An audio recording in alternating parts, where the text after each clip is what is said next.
we are we are into a series of stewardship. At siguro sa ngayon, alam niyo na kung anong ibig sabihin ng stewardship.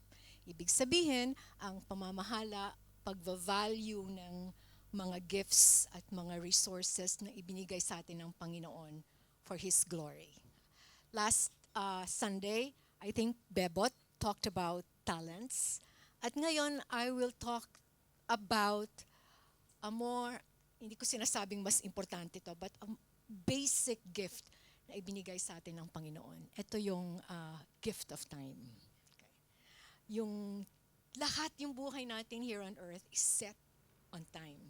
'Di ba? And it is so amazing that that gift comes from the Lord. Today, the 19th, and at yung ating buhay, nakaset yan palagi, at yung ating mga memories in time. So today, 19th of October, my mom should have celebrated her 90th birthday. Diba? And then, pero she died when she was 40.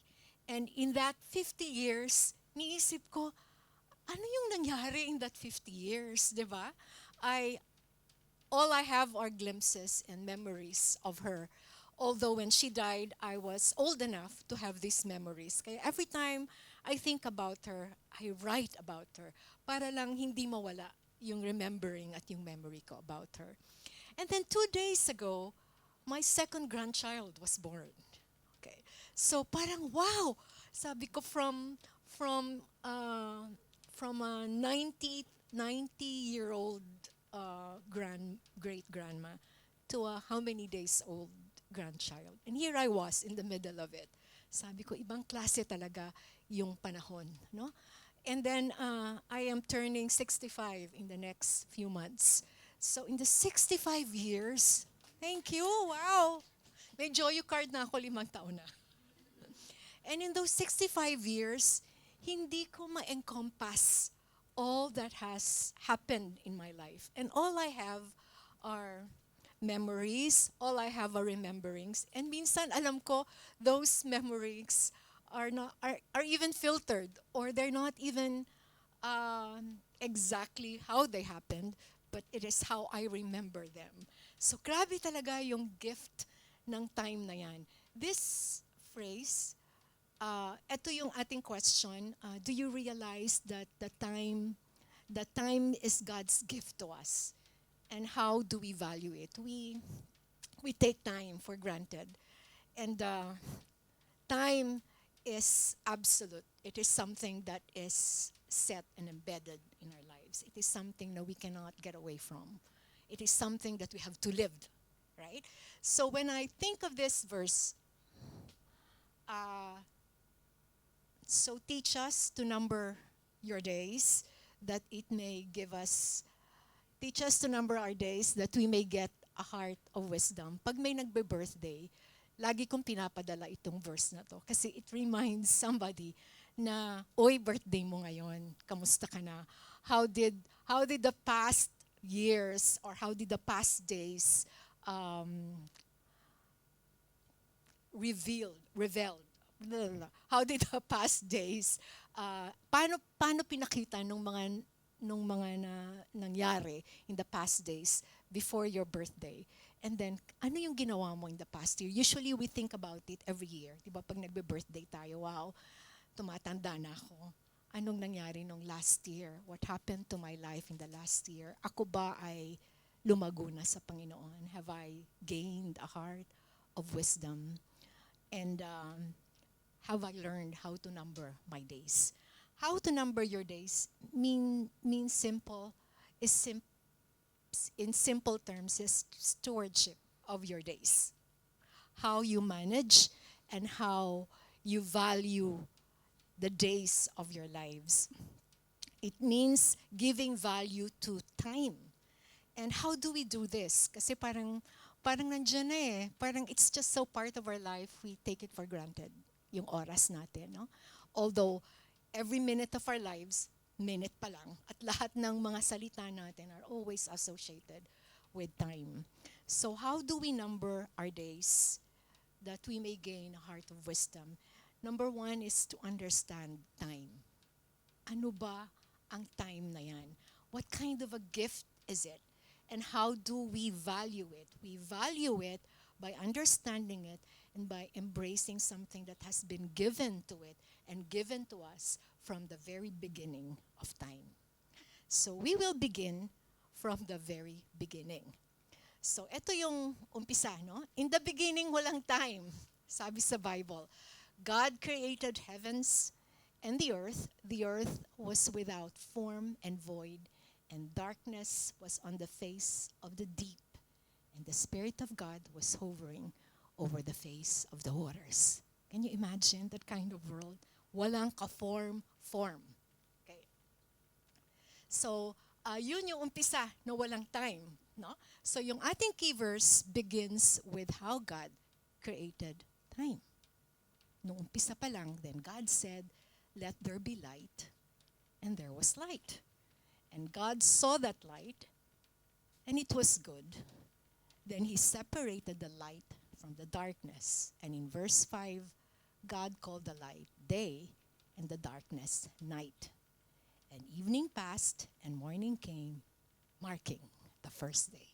That was the first time that God set the time for us. He set it according to an evening and according to a morning. So one day is comprised of one daylight and one nighttime. Sa ating reality ngayon, it is 24 hours. In Hebrew time, one day is not just one daylight, no?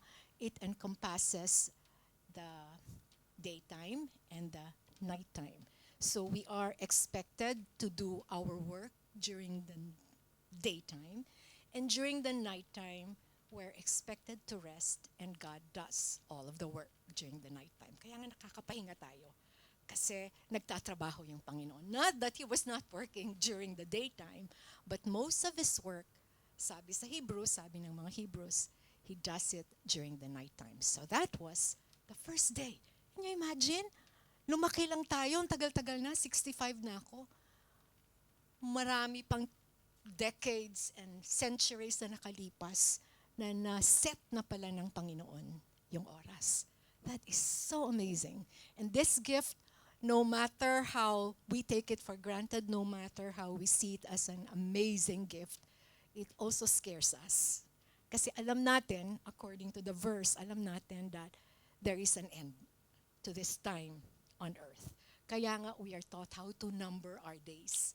Kasi it will end in a time na hindi natin alam, again, according to God's time. Siyempre, yung opposite nito forever, but I will not talk about forever. I will talk about the time that we have here on earth. So again, gusto kong namnamin nyo na ang oras ay regalo, ay handog ng Panginoon sa atin. And because it is a gift from us, we are expected to value it. At paano natin to i-value? This is what I'm going to talk about today, this morning. We value this gift by embracing the rhythms that go with it. Anong ibig sabihin ng rhythms? Can anyone know what rhythm is? Okay, kapag kayo ay part ng worship in the worship team, somehow alam nyo kung anong ibig sabihin ng rhythm. Okay. Rhythm, sa Tagalog, tinignan ko kung anong ibig sabihin nito sa Tagalog. Pero syempre yung definition niya sa English. Okay. Rhythm is ritmo.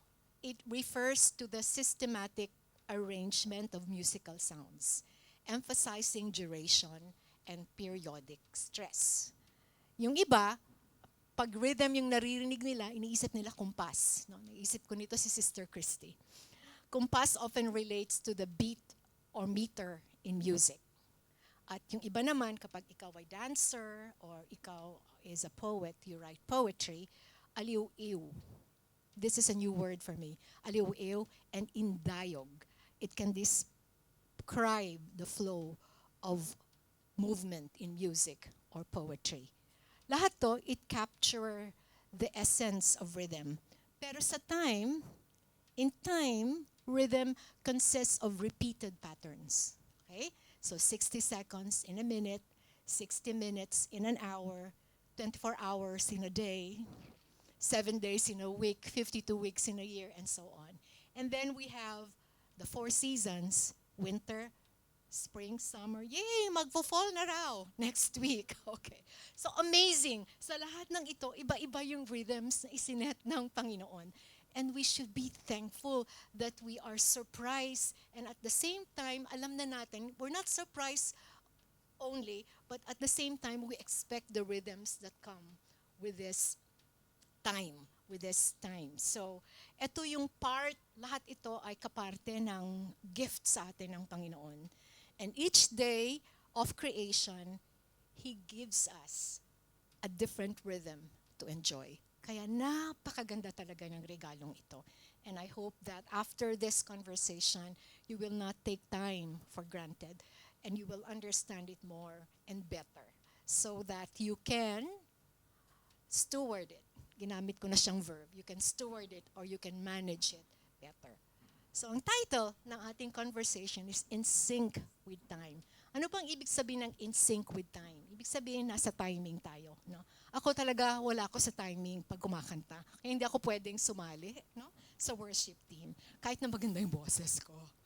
Wala talaga akong timing. Doon talaga ako lalong so ganun din kapag nagkakaraoke, no? Kailangan talaga naka-glasses ako at makita ko kung kailan pumapasok yung lyrics kasi by ear lang wala ako noon, no? So ibig sabihin ng in sync, ang ibig sabihin nito, nasa timing ka. So can you imagine na kapag yung halimbawa yung worship team dito may isa doon sa kanila na wala sa timing or may isang tumutugtog ng instrumento na wala sa timing, what does it create? Diba? Parang masakit sa tenga, no? Pag sa boses naman, pitch at ano nga yung isa pa, pitchy siya kasi masyado siyang mas mataas dun sa nota or B flat siya kasi mas mababa. Hindi ko alam ang ibig sabihin nito narinig ko lang to kapag nanonood ako ng America's Got Talent or pag B flat ka, pag yung nota na kinakanta mo ay wala ka sa tamang nota. Kundi nandun ka sa mababang nota. So lahat ito, kapag hindi ito in sync sa rhythms at dun sa time, it doesn't create harmony. Ganon din yung buhay natin. Kung hindi tayo in sync with time, hindi nagiging harmonious yung ating buhay. Harmonious not only with one another, but with ourselves and the world around us. So ang ating OPM, out of timing, messes with harmonious living. Kapag wala ka sa timing, wala, messy na talaga yung buhay mo. Mag-uumpisa ka pa lang ng umaga, hindi ka nakatulog, hindi ka nakapahinga. Pag umaga pa lang, wala na. Hindi na umaandar yung utak mo, pagod ka na. Umpisa pa lang ng araw mo, wala ka na sa timing. Kasi hindi mo sinunod yung rhythm na kinakailangan mong sundin, na inimbed sa inyo, sa nature nyo when God created you. So, out of timing messes with harmonious living. Ganon din, kapag yung buhay natin, and I will keep on explaining this later on sa ating application, kapag yung buhay natin ay wala sa timing, puro na lang problema yung darating. Hindi sana dumadating yung problema pag nasa timing tayo. Pero kapag hindi timing, yung pagbigay sa atin ng sweldo, hindi sa tamang oras, magulo na. Kasi ine-expect nung iba na kailangan ng anak natin or ng pamilya natin na kailangan matanggap yung pera ngayon kasi ine-expect nung may-ari ng bahay na magbabayad ka ng renta. So lahat yan, kailangan nasa timing yan. At kapag wala yan sa timing, malaking problema. Kung hindi man malaking problema, maliliit na problema that becomes big problems later on. So that's our OPM. Tandaan nyo, out of timing, messes with harmonious living. At yung ating scripture is Genesis 1. Wow, anong kinalaman ng Genesis 1, ng creation story sa ating everyday life ngayon. Ang creation story kasi, lagi lang tong ginagamit para i-depensa lang na tayo ay kinreate ng Panginoon at hindi tayo nag-evolve according to the evolution theory. But we miss the very important thing that the creation story is something that matters to us in our daily lives. So, God created the world and set it in time. Can you imagine a world na walang oras? He embedded rhythms into His creation to help us be good stewards of time. Mararamdaman naman natin kapag wala tayo sa timing o kapag off tayo at hindi tayo in sync sa oras. So, umpisa natin yung creation. Hindi ko ito babasahin all throughout. Sa day 1, binasa ko na yung verse 3. Ito yung key verse natin. Palagi yung creation mula day 1 hanggang day 6, meron ding rhythm. So, if you try to read the Genesis 1, the creation story, or kapag ayaw niyong magbasa at meron kayong audiobook, mas mafe-feel nyo yung rhythm ng creation. Every day, it begins with this. And God said, let there be light, diba? And God saw that the light was good, and there was evening, verse 5, and there was morning, the first day. So God created a day and night. That was the first time that God set the world on time. Day 2, ulit, it begins with, and God said. And God separated the waters, diba? Nung umpisa pa lang, walang form yung earth, puro lang tubig. And God separated the waters, and by so doing, He created what we know as the sky or the heavens, and what we know as the earth. Okay, imagine, yung world, no? So, meron ng araw, at meron ng gabi. Pagkatapos nung day 2, hinati yan ng Panginoon. Yung ibang tubig, inakyat niya, at yung kalahating tubig, binaba niya. Wow. And it ends again with the same phrase. So the evening and the morning were the second day. On the third day, He begins again with the same phrase. Then God said. And God divided the waters below, and thus creating the land and the seas. And He saw that it was good. And then, ulit yung verse. So the evening and the morning were the third day. So meron ng land at meron ng sea at meron ng langit. Okay? At meron ng araw at meron ng gabi. Diba? Kaling-kaling talaga ni Lord. Okay. Day 4. Then God said, ulit, it begins with then God said. Anong nangyari sa day 4? Kaiba na from day 4 to day 5 to day 6. Yung day 1, day 2 at day 3, kinreate ng Panginoon yung forms. Ibig sabihin, wala pang forms. So He created the day and the night. He created the land and the water. Ibig sabihin, kinreate niya yung form. Nung day 4 hanggang day 6, nilamanan niya yung mga nilikha niya. So nung day 4, ulit nag-umpisa siya, then God said. Ano yung nilaman niya nilagay niya dun sa taas, dun sa firmament sa taas? God created the lights. He created the sun, the moon, and the stars. Again, on day 4, He ended with this phrase, and so the evening and the morning were the fourth day. Ano naman yung nilaman niya? At saan niya ito nilaman? On the fifth day.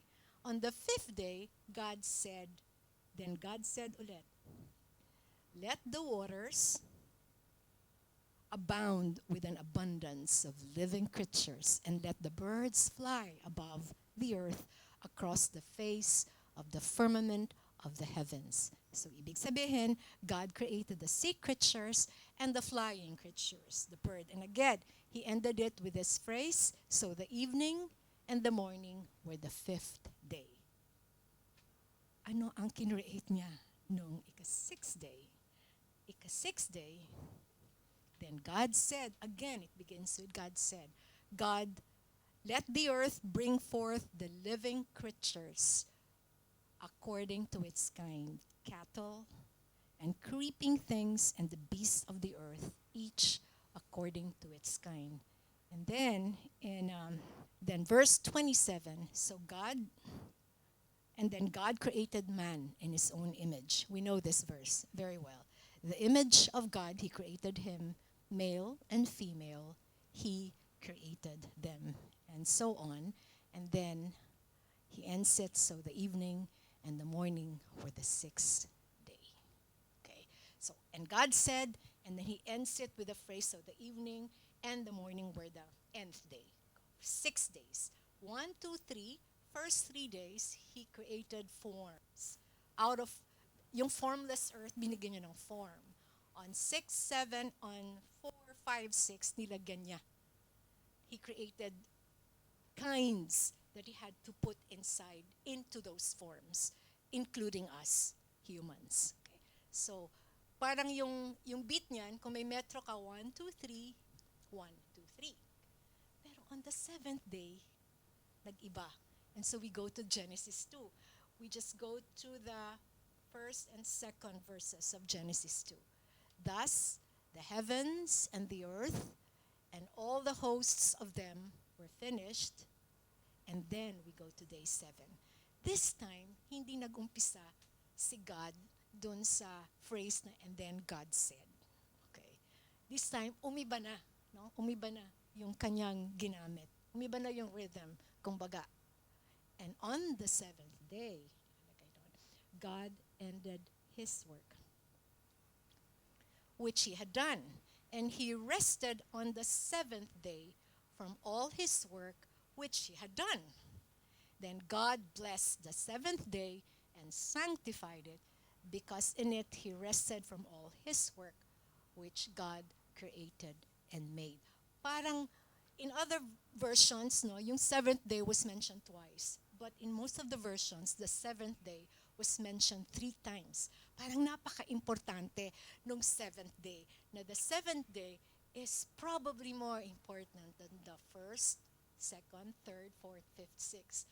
On the seventh day, God created His work, which He had done. So parang yung metro niya na 1, 1, 1. Ito na yung time na tayo ay mag-rest. Ito na yung time na tayo ay mag-worship. So, the first set of 3 gives form to the pre-creation chaos. And then, the last set of 3 fills the pre-creation emptiness. And then, dun sa Genesis 2, on the 7th day, triple emphasis. Parang kailangan nating mag-pause. At kailangan nating huminga. And then huminga ulit. And then huminga ulit. So parang 1, 2, 3, 1, 2, 3, 1, 1, 1. But this is just a week. Ito lang yung rhythm ng isang linggo. According to God's time. No? 1, 2, 3, 1, 2, 3, 1, 1, 1. Probably the most important rhythm we see here is the balanced pattern of work and rest. Okay? God shows us how we want us to use the time. 6 days of work and 1 day of rest per week. Simple lang yan. 1 week lang, tinitingnan natin. 6 days of work and 1 day of rest. Yung 1 day of rest na yon, dun sa 1 day of rest na yon, depende it's relative, depende kung how quality 1 day of rest. But what He means here is we have to rest. Kailangan ipahinga natin yung ating katawan. Kapag hindi nakapahinga yung katawan, maluloko na yung susunod na 1, 2, 3, 1, 2, 3. Kailangan ipahinga natin. At sa pahinga na yon, kasi may 1, 1, 1, kailangan tayo magpasalamat at mag-worship doon sa Diyos na nagbigay sa atin ng pahinga at nagbigay sa atin ng katawan para ating alagaan. 1, 1, 1. Kamusta tayo? Dito lang sa rhythm na to. 1, 2, 3, 1, 2, 3, 1, 1, 1. Alam ko na marami kayong tanong, how do you define work? Kapag ako ba ay nagpa-practice ng kanta ko para sa praise and worship, ito ba ay work? Kapag ako ba ay natutulog at nagtitext at nagsishare naman ako ng verses sa aking pamilya, ito ba ay work? What is work to me and what is rest to me? What is work to me and what is worship to me? Kailangan nating i-define yung mga terms na yan. And I will not talk about that now. Gusto ko lang, imagine niyo na yung rhythm ng katawan nyo ay ayon dun sa rhythm ng creation ng Panginoon. 1, 2, 3, 1, 2, 3, 1, 2, 3. God has shown us how He wants us to use the time. 6 days of work and 1 day of rest per week. Kanina, sinabi ko magsi-65 na ako. So, etong aking conversation is within the week lang. Alam nyo, I cannot think more than the week. Mga one whole year. Mula nung January 2025 hanggang December 2025. January lang hanggang October, hindi ko na yan maisip. I cannot even remember what I did yesterday. But I can remember what I did for the week and what I will be doing. May plano na ako kung ano yung gagawin ko for next week. So siguro what God is trying to tell us is, let's try to do this weekly. Huwag muna nating isipin yung encompassing month or yung encompassing years or yung encompassing 64 years of your life. Kasi mahirap yon.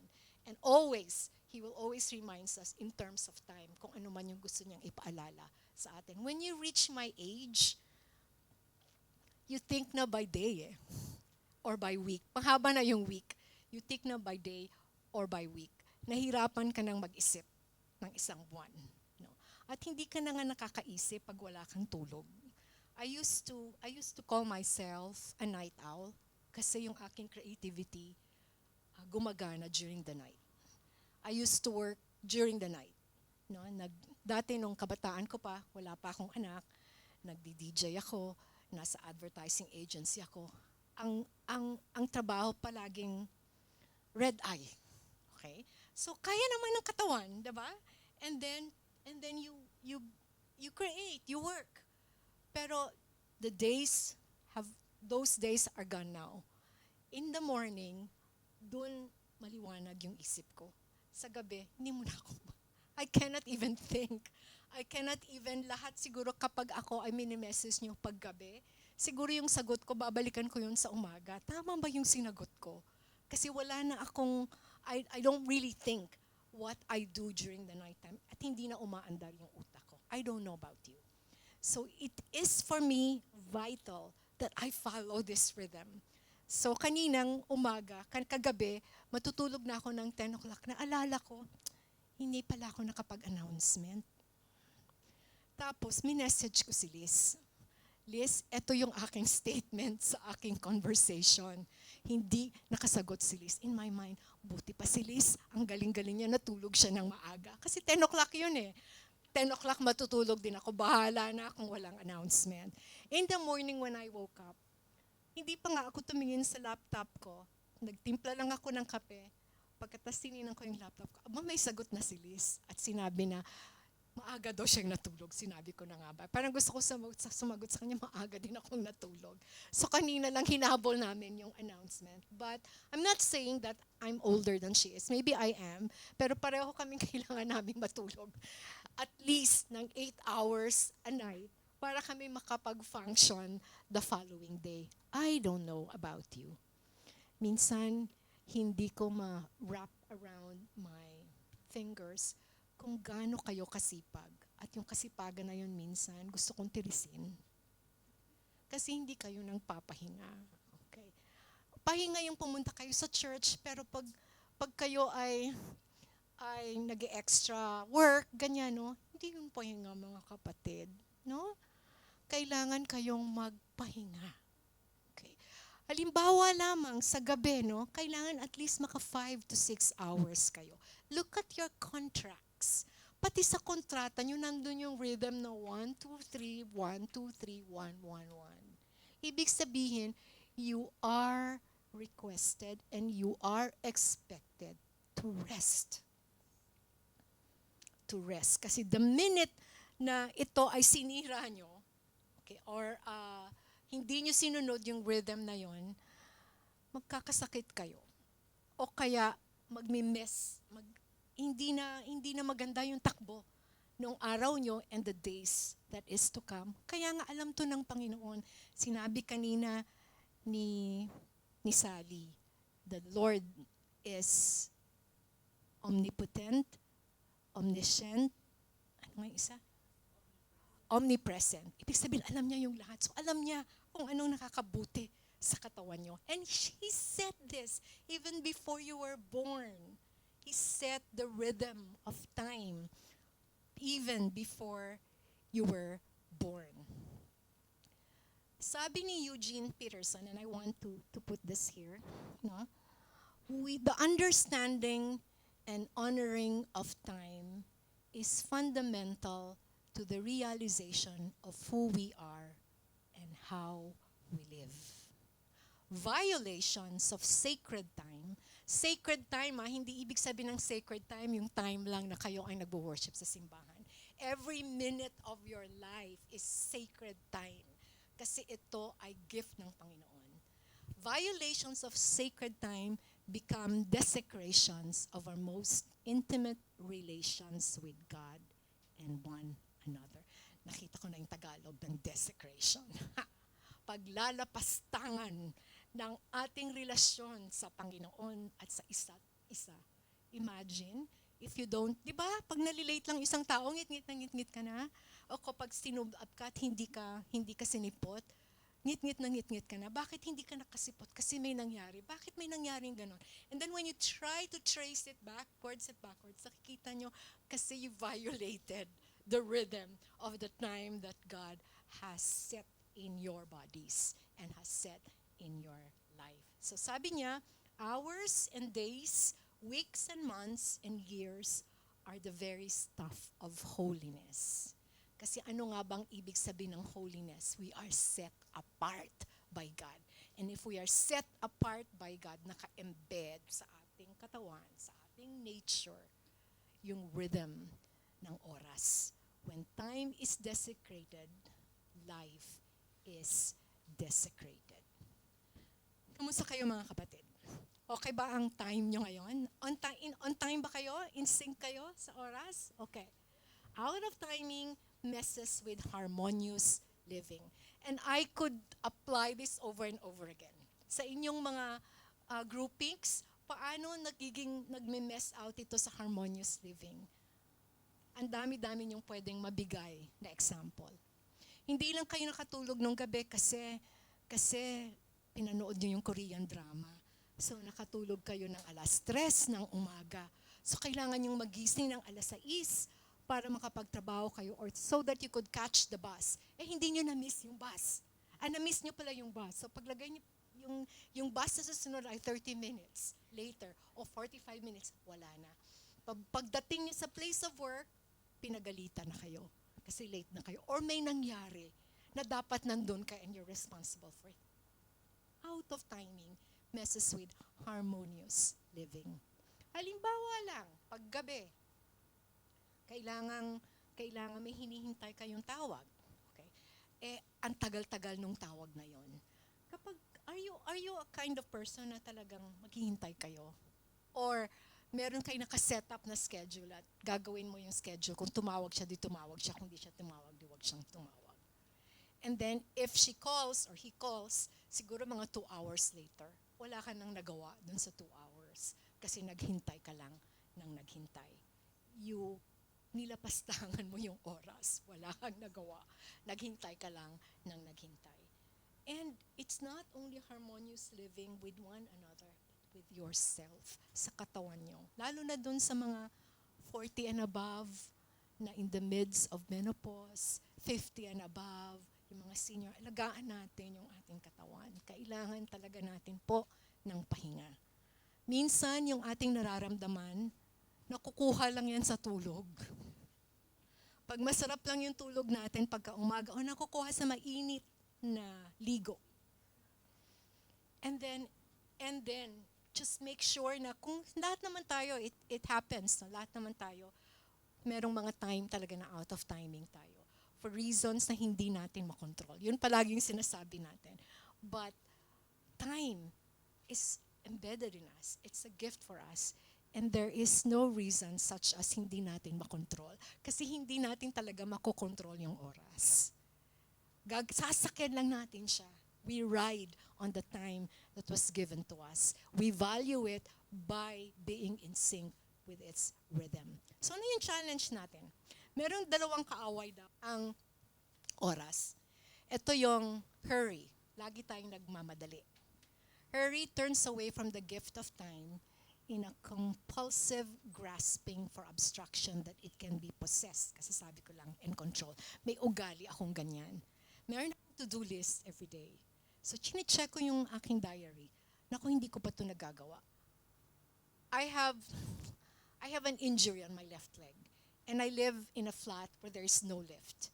And because my help, ang ibig sabihin ng my help, asawa ko yon, has been absent for the past 2 months dahil siya yung nakabiyay, I am the one in charge of walking the dogs. Pero dun sa aking listahan, kailangan magawa to, magawa ko ito, magawa ko ito. So, pinipilit ko talagang magawa yan. So, pagkatapos ng 4 o'clock, I'm back sa bahay. I will prepare the food for the dogs. And then, magpapahinga lang ako ng 30 minutes. Ilalakad ko na naman yung dogs. Masaya ako. Kasi nagawa ko yung to-do list. Kailangan matapos ko to ng 7 o'clock para makatch ko yung favorite TV show ko. Kailangan nasa bahay na kami ng 7 o'clock. Ako pagdating sa park, hindi na ako makalakad. Sobrang sakit na talaga nung aking left leg. At this past few days, mainit talaga. At yung aking mga aso nag-act out. Talaga, paano tayo nito uuwi? Paano tayo uuwi? So, ang ginagawa ko, I got out of it. Sabi ko, Lord, kailangan pumasok ako in sync. Kailangan on time ako. On the way home, meron kaming dinadaanan na fashion walk na merong mga maliliit na mga restaurants. Okay. Na pwede yung dogs. May isang restaurant na pwede yung dogs.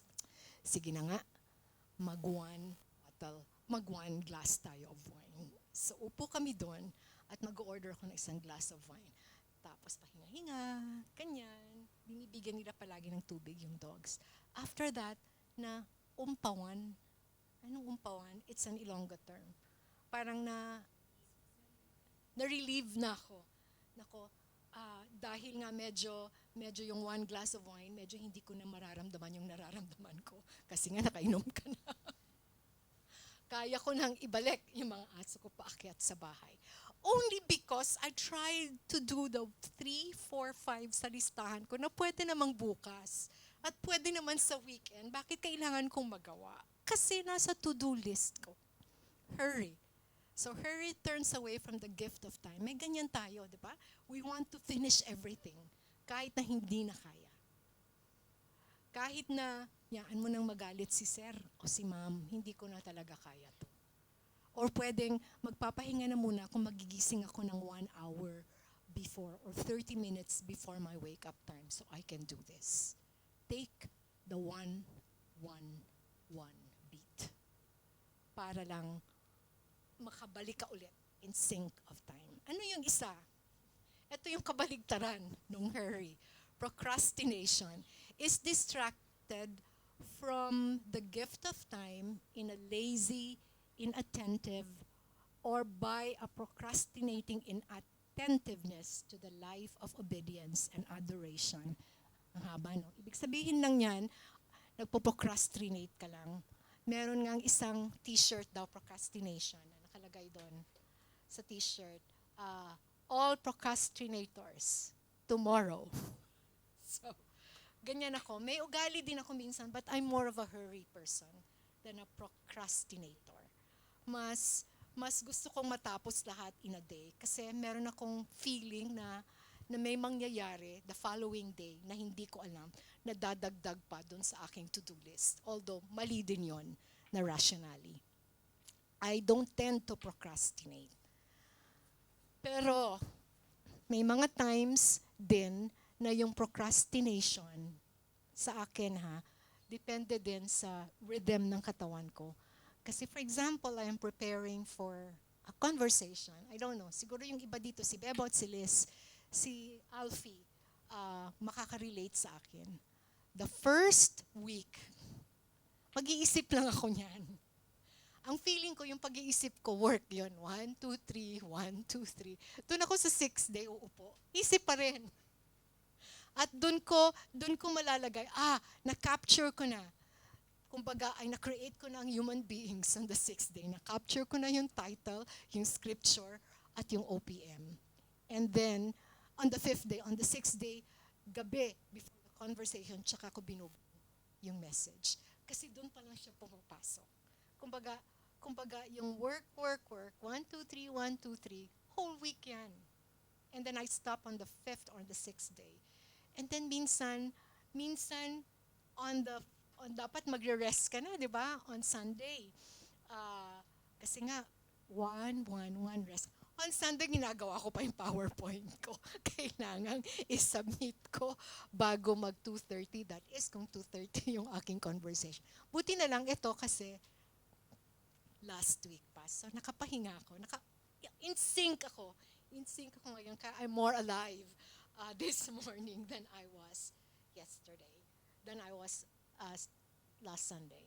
So, yun yung kaaway ng out of timing, ng time. So, we try to see if we have the tendency to hurry or if we have the tendency to procrastinate.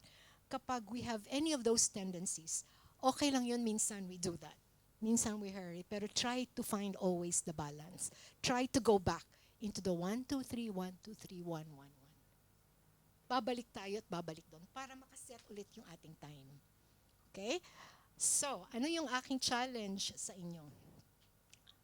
Take your Bible and read through Genesis 1 again. Hanggang Genesis 2, 1, 2. Read it aloud several times in a row. Try to keep the verbal rhythm. Kaya gusto ko po yung translation ng NKJ, New King James Version. Kasi very poetic yung rhythm niya. Pero depende yan sa inyo. Kung meron kayong audio Bible, mas masarap. Pag nakapikit kayo at pinapakinggan nyo yung creation story. Let the pattern of the words sink into your mind and soul. Tapos, devotion time, doon kayo sa second one. Take a sheet of paper, write down some of the ways that you think you are a good steward of time, and some ways that you are a bad steward of time. Sa aking klase sa discipleship class ko, doon kami sa prayer time, we call it lesson 3, Conversing with God. Yung conversing with God is prayer. At lagi kong sinasabi sa mga estudyante ko, dapat yung mga prayers nyo thoughtful. Hindi lang siya, ililista nyo doon yung mga gusto nyong mangyari or yung mga prayer requests nyo. Kailangan, halimbawa, if it's a gratitude prayer, ilista nyo kung ano yung, per day lang to, daily, hindi to the whole year. Daily, if you begin your prayer daily, pag may devotion kayo daily, part to ng 111, no? Lagyan nyo doon, gratitude prayer, lista nyo yung 1, 2, 3, 4. Ano yung pinasasalamatan nyo sa Panginoon sa araw na ito? Doon sa kabilang column, nandun ilalagay nyo, bakit nagpapasalamat kayo sa Panginoon? Ano yung pagkakilala nyo sa Panginoon? Kung bakit nagpapasalamat kayo na kayo ay, halimbawa, pinagaling niya, nagpapasalamat ako sa Panginoon kasi alam ko that He is the great healer. Pangalawa, nagpapasalamat ako sa Panginoon kasi alam ko na He values and delights in good work. Kasi yung pinasasalamatan mo, yung iyong alaga, after 2 months ay biglang lumapit na sa'yo at nagpayakap. Yung mga ganon, little things lang. So ganon din sa inyong paper, sheet of paper. Ano ba yung sa palagay nyo ay hindi kayo good steward? Kasi may ugali akong kailangan kong matingnan kung ano nga ba. Sinong may ugali? Kailangan talagang makuha ko, maka-YouTube ako o maka-TikTok ako. Kahit 10 minutes lang. Okay. So minsan yung 10 minutes na yon, ang saya ng unang minute, ang saya ng unang 10 minutes eh.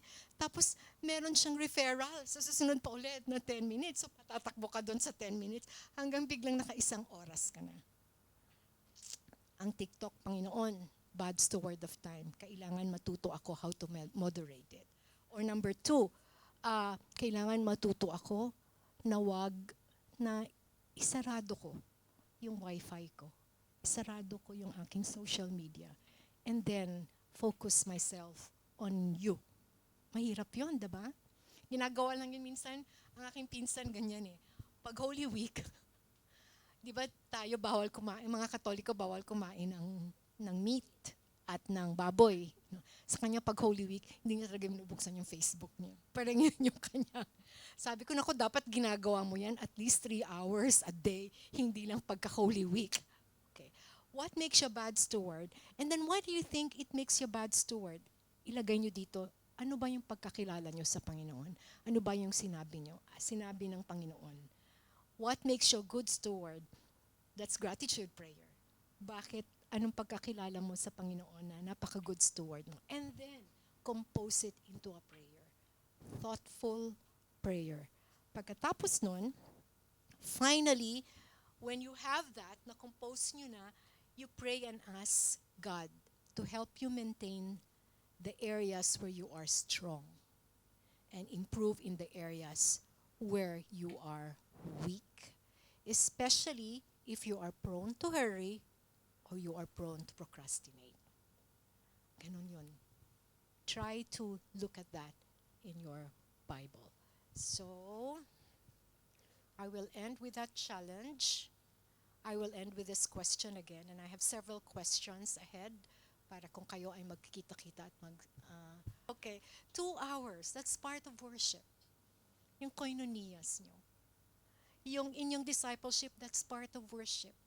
Yung inyong time for Bible study, that's part of worship. But be sure, at saka talagang tina-timing namin yan. Kailangan within a certain time para you can do other things.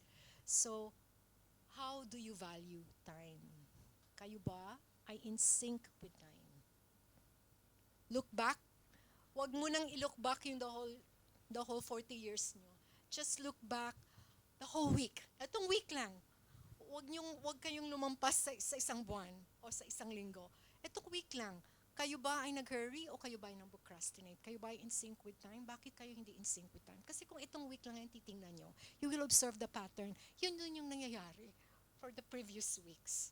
At kapag ito ay hindi nyo tiningnan ng maigi, this week, mangyayari pa rin yan in the next few weeks.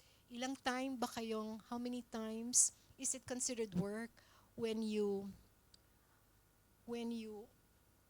video yourself and you curate yourself para i-post nyo sa Facebook so that you can get points, di ba? Ganyan. Ilang oras nyo yung ginagawa? 10 minutes, 20 minutes, 30 minutes? And then, ilang oras kayong naghihintay ng likes? At ilang oras kayong naghihintay ng comments? This should be factored in, girls. Kasi ito ay part ng, kumbaga, lahat ng minuto nyo, lahat ng oras nyo is holy time. Holy time yan. I'm not saying that this is bad. Gusto ko lang tingnan nyo ng mabuti so you can manage it. So you can manage it. And you will be in sync with the time that is given to you by the one and only God whose gift is for us, para sa atin, so that we could manage it and we could be good stewards. Again, yung aking OPM,